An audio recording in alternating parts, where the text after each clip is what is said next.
Halo semuanya, hari ini kita akan mempelajari cara pembayaran luar negeri, transaksi perdagangan luar negeri yang lebih dikenal dengan istilah ekspor. Impor pada dasarnya adalah suatu transaksi yang sederhana dan tidak lebih dari membeli dan menjual barang.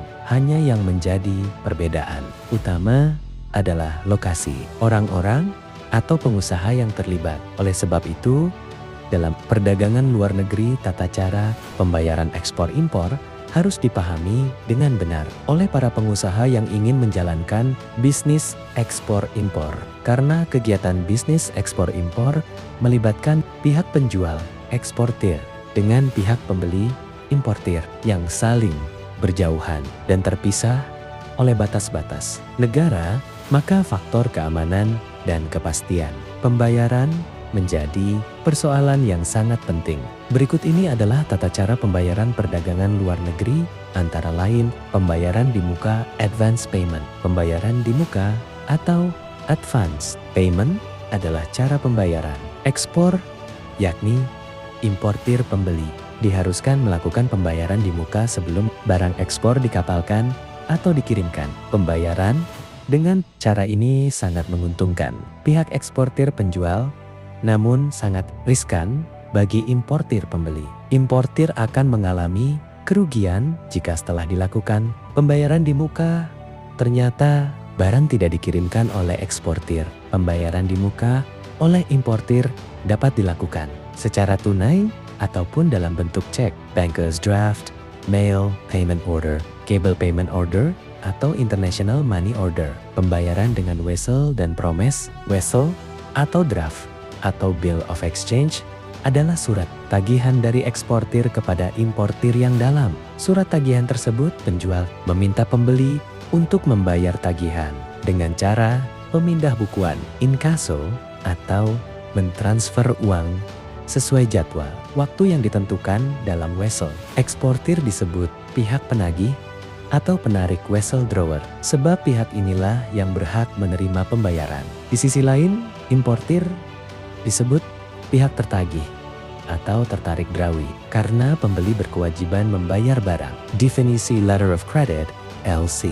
Menurut Uniform Customs and Practice for Documentary Credit, UCP, Letter of Credit adalah janji dari bank penerbit untuk melakukan pembayaran atau memberi kuasa kepada bank lain untuk melakukan pembayaran kepada penerima atas penyerahan dokumen-dokumen, misalnya bill of lading, faktur, sertifikat asuransi yang sesuai dengan persyaratan L atau C. Keuntungan Letter of Credit L atau C bagi eksportir dan importir. Penggunaan Letter of Credit L atau C dapat memberikan keuntungan bagi eksportir ataupun importir. Reputasi bank pembuka dan bank penerus yang baik secara tidak langsung ikut mengangka dipindai dengan CS Cam Scanner, C. Reputasi, nama baik, dan bonafiditas perusahaan eksportir. Eksportir dapat menguangkan dokumen secara langsung tanpa menunggu pembayaran atau kiriman uang dari importir. Jika eksportir sudah mengirimkan barangnya, maka eksportir dengan membawa dokumen pengiriman barang dapat melakukan negosiasi dengan bank penerus untuk meminta pembayaran bank penerus dan atau bank. Negosiasi tidak perlu ragu-ragu untuk membayar eksportir karena L atau C tersebut dijamin oleh bank pembuka yang bonafid. Biaya negosiasi dokumen yang dipungut bank relatif lebih kecil. Eksportir dapat terhindar dari resiko pembatasan transfer valuta asing. Beberapa negara sering melakukan kebijakan pembatasan transfer valuta asing karena cadangan devisanya yang menipis atau karena alasan lain. Eksportir memiliki peluang untuk mendapatkan kredit tanpa agunan dan kredit tanpa bunga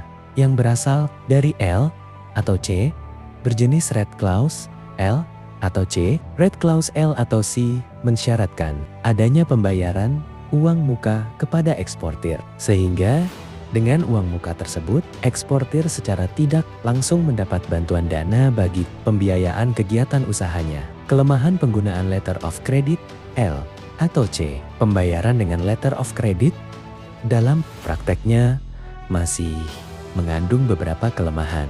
Letter of Credit Lokal atau SKBD dalam praktik perdagangan di Indonesia juga dikenal adanya Letter of Credit L atau C, lokal atau surat kredit berdokumen dalam negeri SKBDN. SKBDN dapat diterbitkan dalam mata uang rupiah atau valuta asing. SKBDN dalam valuta asing dipindai dengan CS Cam Scanner diperbolehkan. Sepanjang SKBDN terkait dengan transaksi perdagangan internasional. Maksudnya, SKBDN diterbitkan untuk pembelian barang di dalam negeri yang tidak mengandung bahan impor, tetapi terkait dengan produksi untuk tujuan ekspor atau untuk pembelian barang di dalam negeri yang mengandung komponen impor untuk keperluan perdagangan dalam negeri dan untuk diekspor. Studi kasus pembayaran di belakang PT Pandawa 5 selaku importir Indonesia mengimpor madu dari Nederland, Belanda dengan cara pembayaran di belakang open account. Jatuh tempo 50 hari dari tanggal invoice. Peraturan di PT Pandawa 5 baru akan membayar invoice kalau barangnya sudah tiba dan masuk ke dalam gudang importir. Ketika invoice sudah jatuh tempo, pihak eksportir menagih pembayaran kepada PT Pandawa 5 selaku importir. Namun ketika dilakukan pengecekan ke gudang, barang impor tersebut belum masuk ke gudang sehingga PT Pandawa 5 belum melakukan pembayaran. Setelah ditanyakan ke bagian info, barang tersebut madu belum bisa dikeluarkan dari daerah pabean. Dikarenakan masih terkendala oleh perizinan karantina hewan.